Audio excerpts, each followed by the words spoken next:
Good morning, students. Welcome in my video lecture. Today, in the class of BCA third semester of subject Object Oriented Programming with C++, we will study about the structures.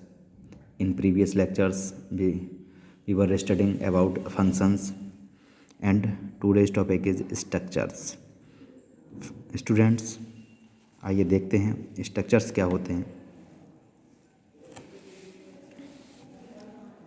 A structure is a collection of 2 और more data item. जो structure है 2 या 2 से अधिक data items जो होते हैं उनका कलेक्शन है, जिन्हें हम डेटा आइटम्स को मेंबर उस स्ट्रक्चर का या एलिमेंट्स कहते हैं. ठीक है. और ये जो मेंबर और एलिमेंट्स हैं वो डिफरेंट डेटा टाइप्स हो सकते हैं. जैसे एरे में सेम डेटा टाइप होना चाहिए था, होमोजीनियस डेटा टाइप, लेकिन स्ट्रक्चर में आप किसी भी डेटा टाइप के एलिमेंट को स्ट्रक्ट कर सकते हैं. ठीक है.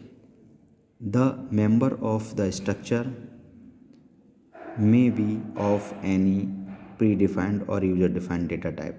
जो स्ट्रक्चर का मेंबर क्या, एलिमेंट स्ट्रक्चर के या मेंबर जो है वो किसी भी है, जैसा भी मैंने बताया था आपको, वो प्री डिफाइन और यूजर डिफाइन किसी भी डेटा टाइप के हो सकते हैं. यानी कि इसमें कोई बाउंडेशन नहीं है कि सेम डेटा टाइप के हों. जैसे कि एरे में बाउंडेशन थी कि जो भी डेटा एलिमेंट होगा वो हमारा सेम टाइप का होगा, यानी होमोजीनियस होगा. लेकिन स्ट्रक्चर में ऐसा नहीं है. ठीक है. डिफरेंट डेटा टाइप्स के हमारे एलिमेंट्स भी इसमें हो सकते हैं. That is member may be of the following type. जो मेंबर है या एलिमेंट है वो किस टाइप के हो सकते हैं, इंटीजर टाइप के हो सकते हैं, long, double, float, character etcetera, किसी भी टाइप के इसमें हो सकते हैं. ओके. तो ये तो था स्ट्रक्चर. जैसे एरे में एक दोबारा से मैं समझा देता हूँ. एरे में सेम टाइप के एलिमेंट रहते हैं. मान लीजिए इंटीजर टाइप में तो सारे एलिमेंट इंटीजर टाइप के रहेंगे, करेक्टर टाइप में तो सारे एलिमेंट करेक्टर टाइप के रहेंगे. लेकिन स्ट्रक्चर में ऐसा नहीं है. इसमें मल्टीपल यानी डिफरेंट टाइप के हमारे वो डेटा आइटम्स या एलिमेंट्स होते हैं. ठीक है. अब बात करते हैं declaration of structure.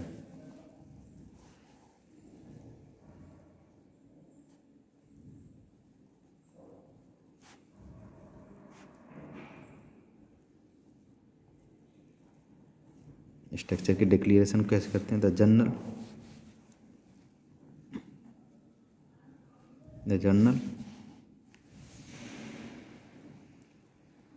Form of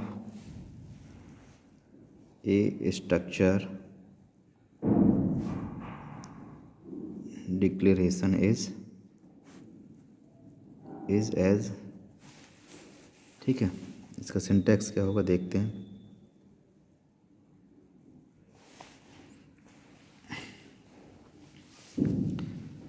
ठीक है. स्ट्रक्ट देन स्ट्रक्चर नेम,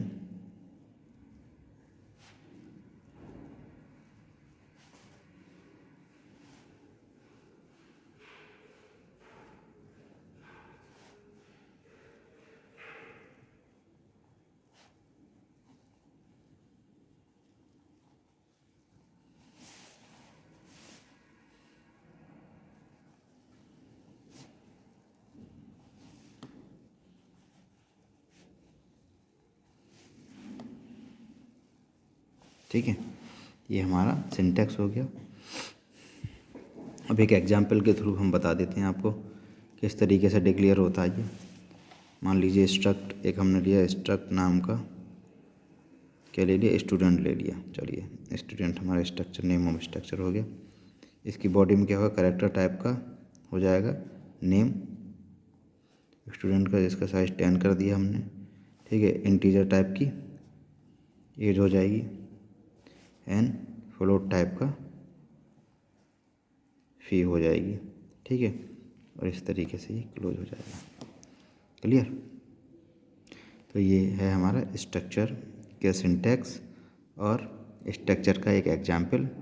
अब स्ट्रक्चर की कुछ और बात देखते हैं. No memory is allocated after declaration the structure. ठीक है. स्ट्रक्चर डिक्लेयर होने के बाद कोई मेमोरी हमारी एलोकेट नहीं होती. Structure memory is allocated as soon as we declare the variables of the structure. और मेमोरी तब हमारी एलोकेट होती है जब हम वेरिएबल को डिक्लेयर करते हैं. मान लीजिए ये स्ट्रक्चर हमने डिक्लेयर किया, तब कोई वैल्यू हमारी एलोकेट नहीं होगी. स्ट्रक्चर की मेमोरी। जब हम वेरिएबल को डिक्लेयर करेंगे इन सबको, तब हमारी जो एलोकेशन है मेमोरी की वो होगी। ठीक है, अब हम जानेंगे कि स्ट्रक्चर में एलिमेंट को how to struct element are stored, how structure elements are stored. Structure में एलिमेंट किस तरीके से स्टोर किए जाते हैं उसके बारे में देखेंगे। मान ली कोई भी एलिमेंट है, वाट ever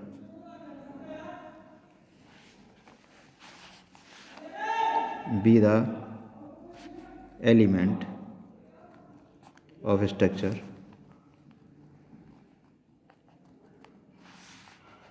they are always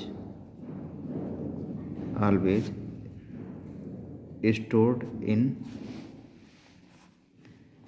a continuous form, contiguous memory locations। ठीक है, जैसे एरे में होता था कॉन्टिग्यूस मेमोरी लोकेशन में स्टोर होती थी, उसी तरीके से हमारा स्ट्रक्चर में भी यही होगा। जो हमारा डेटा है वो कॉन्टिन्यूस मेमोरी लोकेशंस पर स्टोर होगा। ठीक है, जैसे स्ट्रक्ट स्टूडेंट 1 इक्वल टू जो भी नाम है इसका, अजय नाम दे दिया, 29 एज हो गई, फीस हो गई 49.5 रुपये 50 पैसे। ठीक है, इस तरीके से हम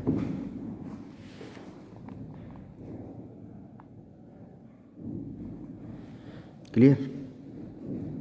अब हम बात करते हैं, ये तो हो गया कि डेटा एलिमेंट को कैसे स्टोर किया जाता है। स्टोर करने के लिए स्ट्रक्चर स्टूडेंट 1 के नाम से जो एलिमेंट हैं उन्हें हमने स्टोर कर दिया। देखिए किस तरीके से स्टोर। अब रिट्रीव कैसे करेंगे, ये तो स्टोर करने की बात हुई। ठीक है, अब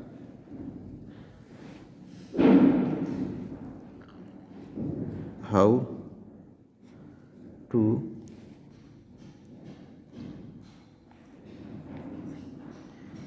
retrieve structure element. Structure element को किस तरीके से रिट्रीव करेंगे। ठीक है,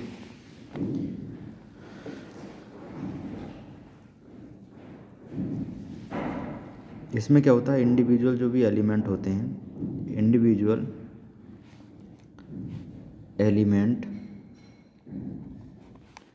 ऑफ ए स्ट्रक्चर के जो भी इंडिविजुअल एलिमेंट होंगे,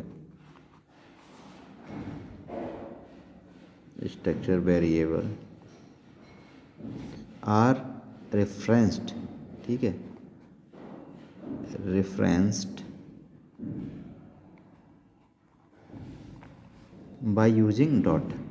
ठीक है, by using the dot use करके रेफरेंस किए जाएंगे। Okay, in the following way, अगर इस तरीके से देखें तो in the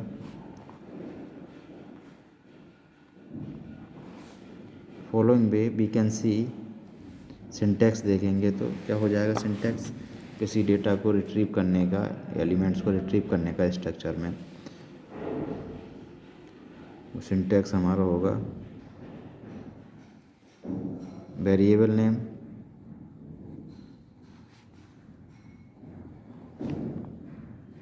dot member oblique element name.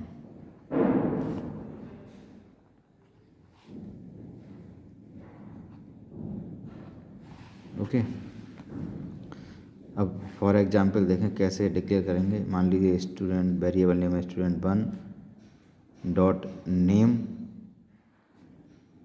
Okay,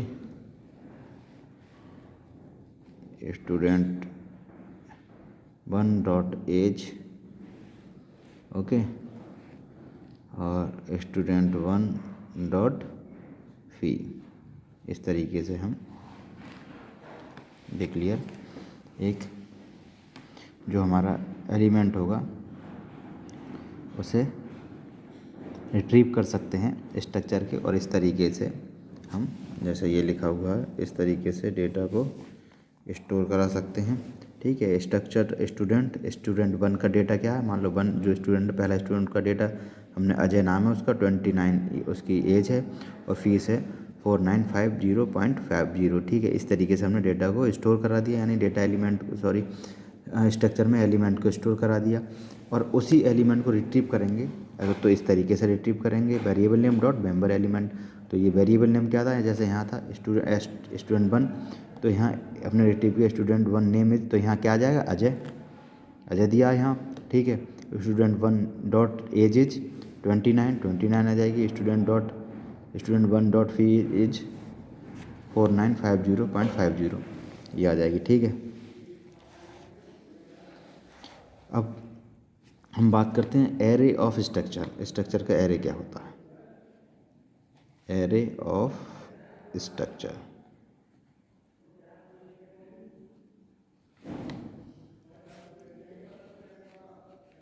array of structure की अगर हम बात करें तो it is a approach, this is a approach, किसकी अप्रोच होती है,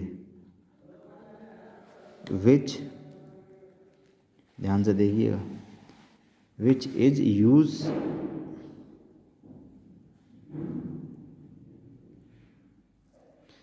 ये तब एरे हमारा स्टोर होता है जब कोई user large number of structure को के वेरिएबल को स्टोर कराना चाहता है। ठीक है, large number of structure variable को स्टोर कराना चाहता है। तो which is used when the user want to store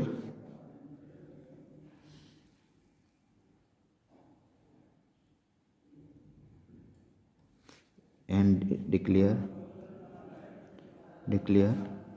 large number of structure variable. ठीक है, स्ट्रक्चर वेरिएबल जब लार्ज नंबर में होंगे